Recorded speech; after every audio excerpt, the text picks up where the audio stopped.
Hello বন্ধুরা, আসসালামু আলাইকুম। সবাই কেমন আছেন? আশা করি সবাই ভালো আছে। আজকে আমি লতি দিয়ে শুটকি দিয়ে রান্না করব। কে কে এরকম লতি দিয়ে শুটকি দিয়ে পছন্দ করেন অবশ্যই আমাকে কমেন্ট করে জানাবেন। আমি এখন তাওয়ার মধ্যে তেল দিয়ে দিলাম, রসুন দিয়ে দিব, রসুন পেঁয়াজ দিয়ে এখন একটু ভালো করে নাড়িয়ে নেব। এই যে রসুন দিয়ে দিলাম, এই যে লাল হয়ে এসেছে। এখন আমি শুটকিটা দিয়ে দিব।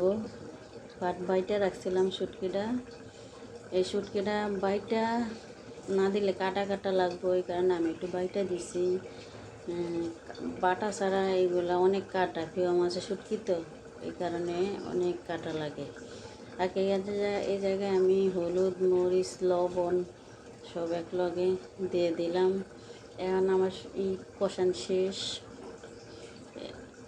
একটু ভালো করে কষিয়ে নিলাম।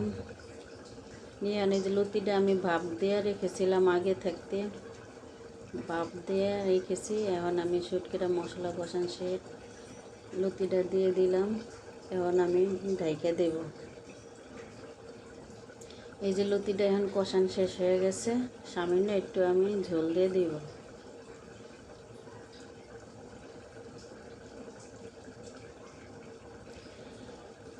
এখন সামান্য একটু ঝোল দিয়ে ভালো করে একটু নাড়িয়ে দিব। কটা কাঁচামরিচ লগে দিয়ে দিলাম।